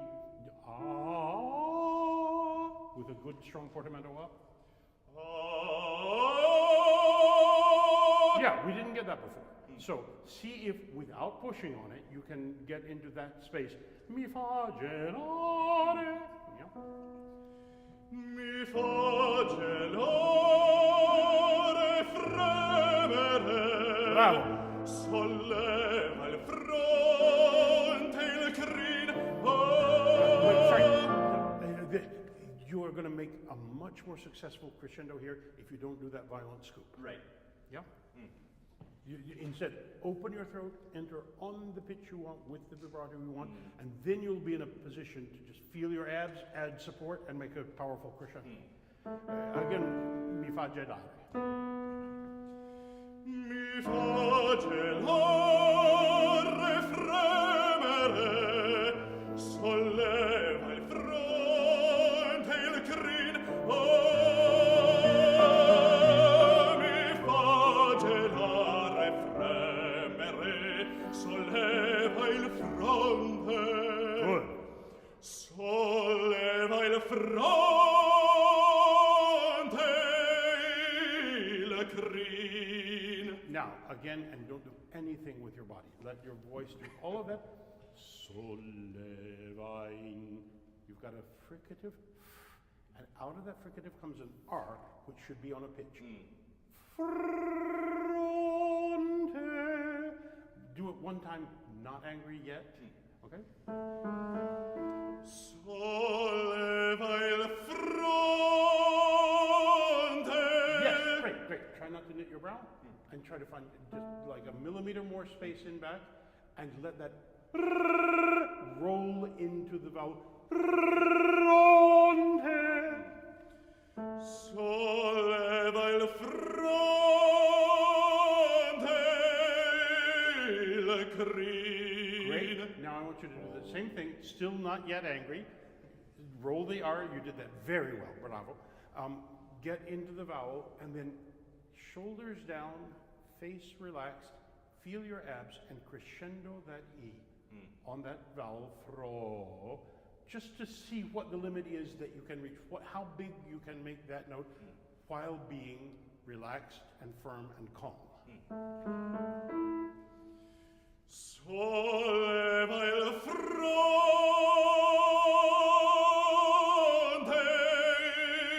il crin. One more try and risk going a little farther. Okay. I just want to hear if you can crescendo it 1 degree farther. Solleva il fronte. I did a fro. Yeah, you did. Solleva il fronte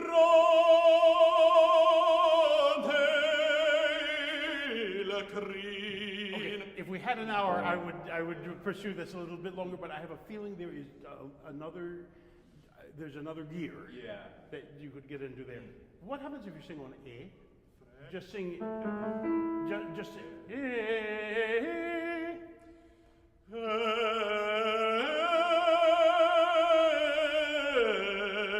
Okay, that sounds very good. That's a really good sound. It's not particularly louder, but that was just an experiment to see what would happen. In any case, the key for you in this aria is keeping yourself calm so that you can make your most beautiful and your biggest sound, which if you get blustery and start pushing, it will in fact close up. Right. Yeah? It must feel better, right? Yeah. Yeah. Okay, great. Let's go on from colma, and don't forget, this is your chance to pull back and be just sort of legato cello of a baritone. And then when you get to the last part,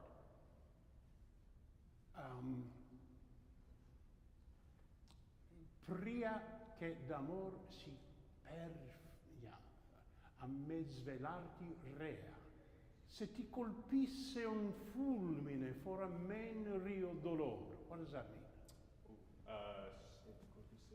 Oh, sorry for my. Pria che d'amor. Perfido. What is it? The love is. Perfido. It's all one. It's all one sentence here, from that pria che d'amor. Now the words are leaving my head. Okay. Yeah. Pria che d'amor si So terrible. perfido. Yeah, perfido. Does that mean terrible? Perfido. There's an English cognate. Yeah. Perfidious. Right. Yeah. Or horrible. Yeah. Okay, but no, but perfidy is betrayal. Right. Okay, so rather than before that, a love so perfidious, that is to say, so traitorous to our family, should reveal you to be guilty, reveal you to me as being guilty, rea, rather than that, so you haven't yet finished a thought. Se ti colpisse un fulmine for a men rio dolor. What does that mean? For a men rio dolor. Se ti colpisse un fulmine. Fulmine. Oh gosh. Okay, y'all gotta learn your words. That's You- all in my head. yeah, no, I mean, look, I am picking on you, but the fact is, if you don't know what a word means, then what are you expressing when you're saying that word? Nothing. I mean, or you might be expressing some other word, or you might be expressing a general idea. But this is a very specific sentence. Pria che d'amor si perfido a me svelarti, rea, se ti colpisse un fulmine for a men rio dolor.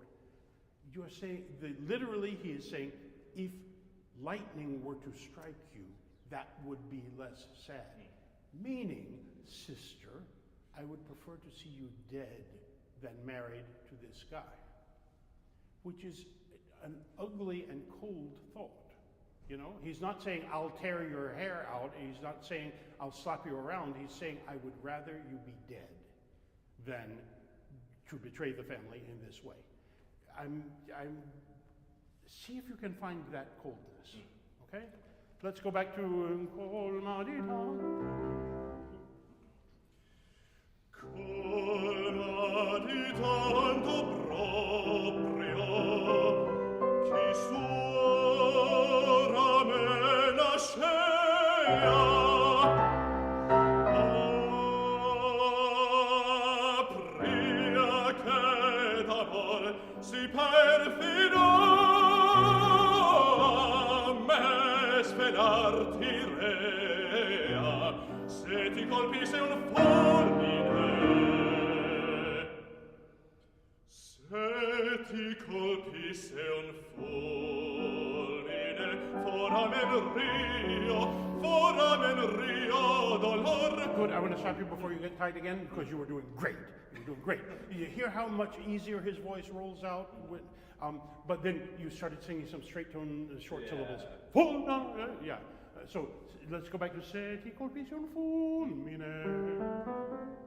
Se ti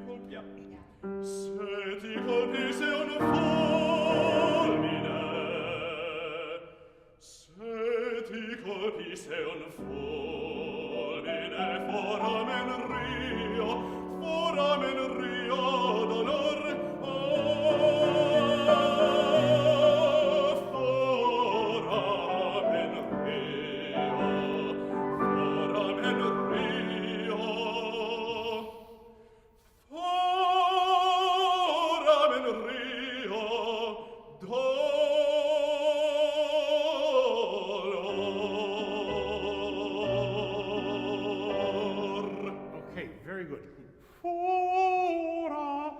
To hear you try that one time. Don't knit your brow. Stay really relaxed. Take away the anger for the moment, just to find the vocal place. And look, the air that comes out through the F, has got to be followed by a perfect attack right on F sharp. So would you practice it once without the consonant at all? Just But look, you are doing this. I want to hear.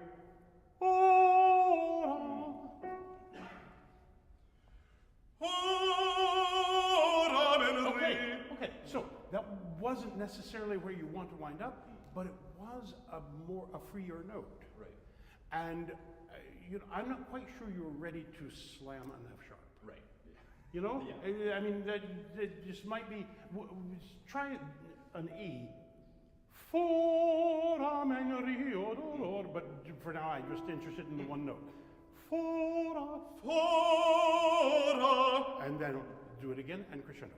Fora. Yeah, you might want to use E in your cadenza instead of F sharp. Again, this F sharp is not written. It's a traditional added thing to the baritone wants to go high. But here's something about added high notes. If they are smaller than the next note below, they don't get you the high note benefit. If you're a tenor who has a big high B flat and a slightly pinched high C, singing a high C is not in your favor. It doesn't add to your impact on the public because it will inevitably be compared to a note just below that actually sounded better and excited the public more. Now, I'm not saying I don't know you well enough and I haven't heard you sing enough. Maybe that's not true for you, but everybody should feel free not to add the traditionally required high note if it doesn't sound great. You know, if it doesn't, the reason those things got added is because somebody sounded really great doing them, not because they are musically needed for the piece. They are not, you know. But anyway, now let's go back to doing the cadenza that you know, the F sharp, but staying really calm. Try very hard not to knit your brow. Try to keep your shoulders down. Try not to make a sudden body gesture. Foramen rio.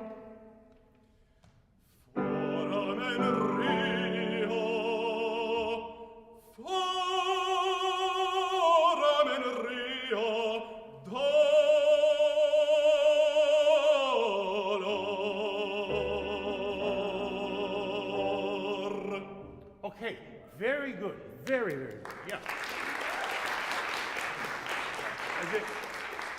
The takeaway I want from this, which is also what we worked on in the Credo in Otello, every character thing that you might want to do in your aria or in your role, every can be done within your most beautiful sound and your best singing. And in the end, if you have that, first of all, it cannot take away your character. If you're a good actor, if you have the possibility to create a character for the public and transmit your feelings and your motivations and your objectives, then singing very beautifully will not take that away from you under any circumstances. But the other thing is, in the end, if you allow the characterization to reduce the impact of your voice or reduce the appeal of your voice, you are in fact subtracting from your character as well as from your voice. Because the public believes in you by receiving your voice. And that is kind of the essence of opera. So that's why I'm always pushing people, of course, to think about character, of course, to analyze the character, of course, to understand the dramatic arc of any aria, but always to find it within the best possible vocalism. And usually it offers a path that will lead you to the best possible vocalism if you take care to define it that way. So, okay, good work.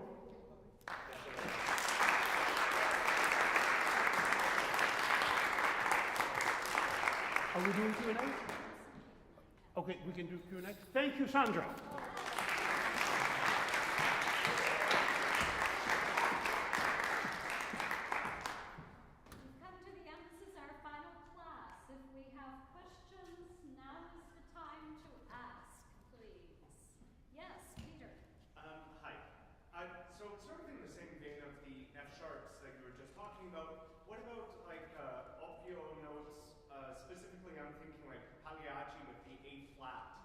Yeah, okay, look, that's another one that I really don't like.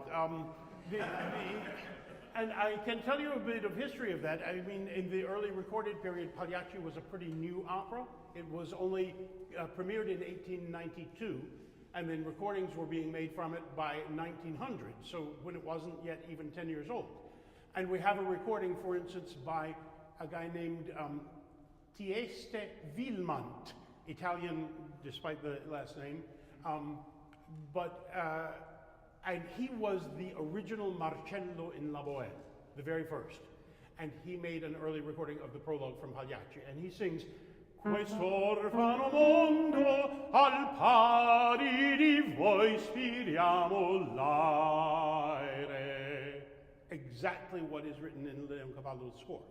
Some people, finding that juicy 6/4 chord and wanting to add a high note, sang Quest'orfano mondo al pari di voi spiriamo l'aere. So they enjoyed themselves on an F there. But then a few people came along, and there were only a few at the first, I think only about 3 or 4 before 1910, thought, oh, I could go one chord tone higher. Al pari di. And then that becomes obligatory, and you get people who sound like a sort of a shattered wreck, but manage to crank out some version of that note. The role as written is practically for bass baritone. I mean, this is my gripe about it. I don't object to added high notes. I object very strongly to obligatory added high notes. I object very strongly to the idea that everybody must do them. It changes the character of the role. Manrico in Il Trovatore is a role for a heroic tenor who can also sing with beautiful lyricism. And it goes up to A. It goes up to the same high note as Siegmund. But by tradition, above that A are added at least 5 B flats, and then 2 very famous C naturals, and then sometimes, if the tenor can do it, a D flat at the end of the first act trio. Meaning, the most important notes in Manrico's part are not by Verdi, and they lie from a half step to a minor third above where Verdi finished that role. And when Manrico goes to his climaxes on high A natural, they don't sound like an important thing at all because you have filled the whole opera with B flats and Cs. So it is truly a distortion. It's a distortion of the nature of the role. Now, if you've got Franco Corelli, do I want to hear the high C? Yes, I do. But do I want to hear everybody squeeze it out in whatever way they can when it is not going to sound like Franco Corelli? No, and they shouldn't have to. One of the most touching recordings of the last act trio from Il Trovatore was made by your great compatriot, John Vickers, who never sang the role of Manrico because he could never have supplied those high Cs. That is not a good thing. Any other questions?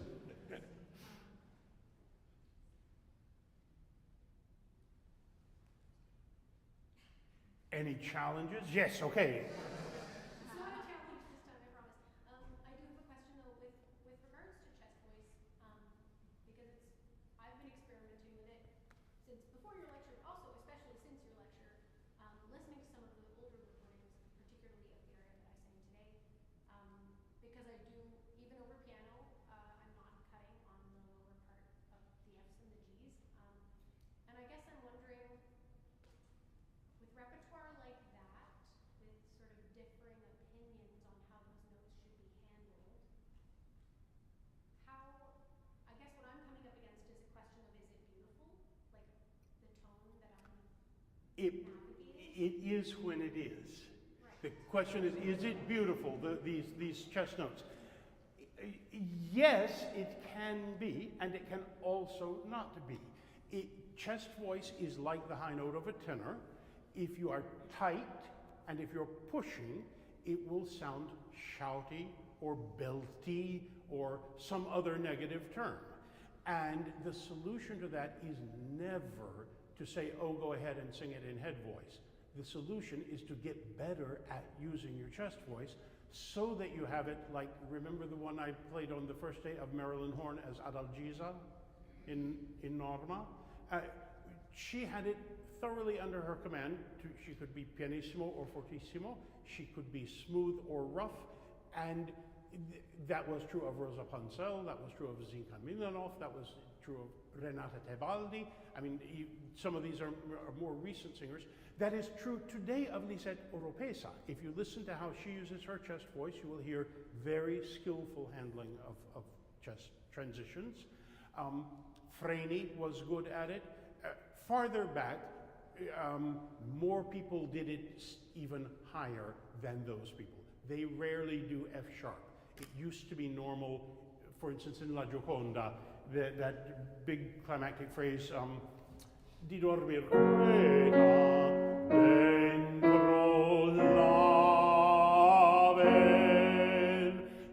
They would go all the way up to that F sharp in full chest.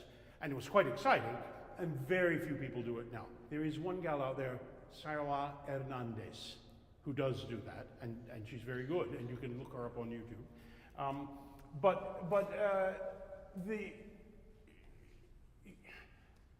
The question of is it beautiful can't be answered before you have fully explored your own ability to do it.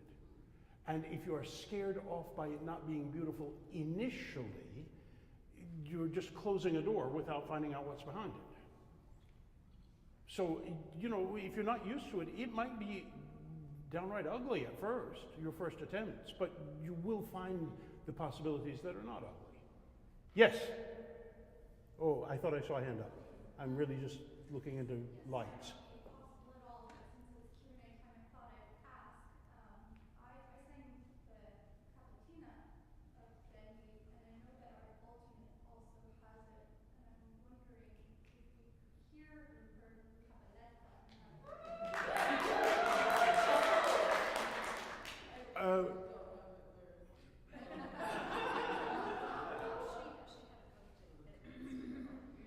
Sorry, say again? She was asking to hear Nikon Sing the cabaletta. she had a private coaching this morning. Oh, well, yeah, but she said she had only the slow aria.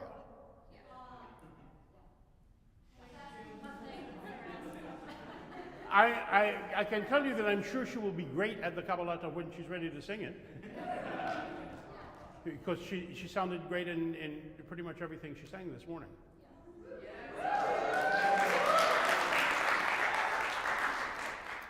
And she has good, fast runs, too.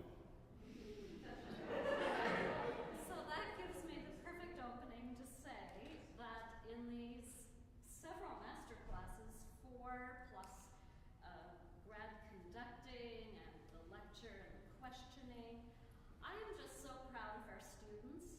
So first of all, thank you students for attending, for giving us your best, for being open to new suggestions and new opportunities for growth. So thank you for that.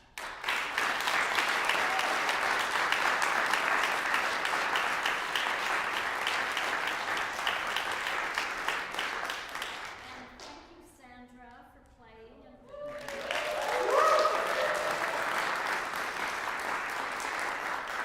And I'd also like to point out that what we have witnessed these past 4 days is really a lifetime of learning. And that could not be better represented than it has been by Will Crutchfield. I've learned so much, I've thought about so much, so thank you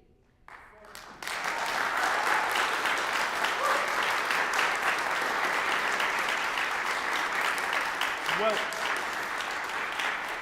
I thank you all in return, Lorna, for arranging so much schedule, which was quite complicated, and making it go smoothly. Everything worked out. Sooner or later, all the tech problems were solved.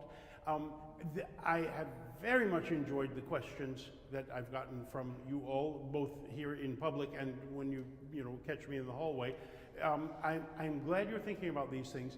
I would like to say, I know I have issued some challenges because I am asking your generation of singers to think a little past the conventional wisdom as it comes to you from my generation or our generation. In every generation, nobody sings or plays the way their teacher sang or played. They always hopefully master the styles being taught to them by their teachers, but then they go off and they experience artistic life and they invent the next style. And that has always happened and will always happen.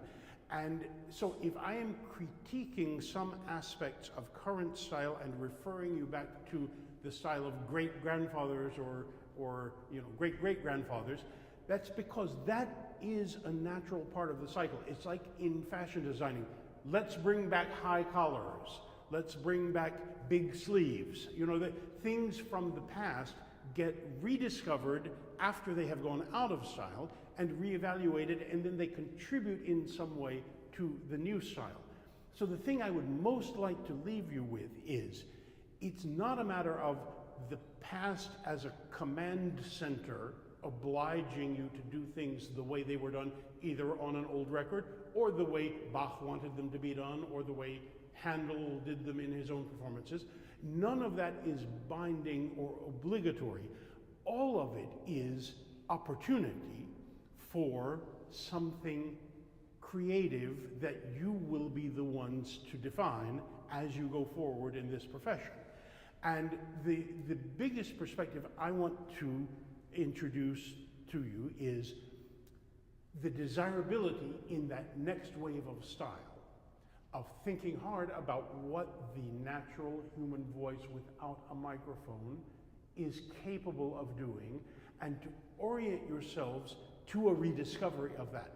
Not to duplicate the past, but to take something precious in the past and transmit it to the future.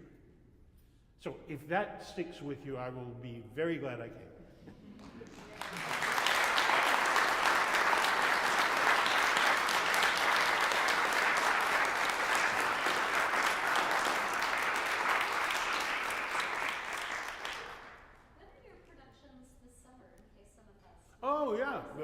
July, I think it's 2021, 24, 25. No, 19, 20, 24, 25.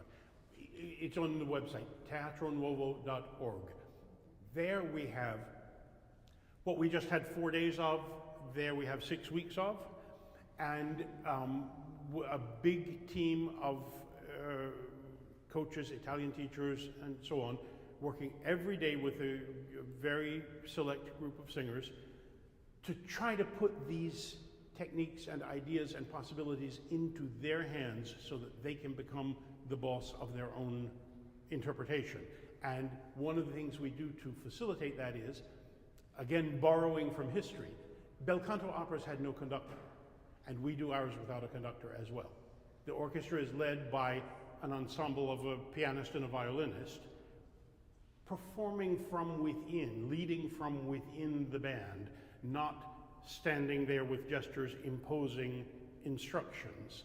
And it really makes a difference. So do come check us out if you have the possibility of being in New York in mid-July. Great. Okay.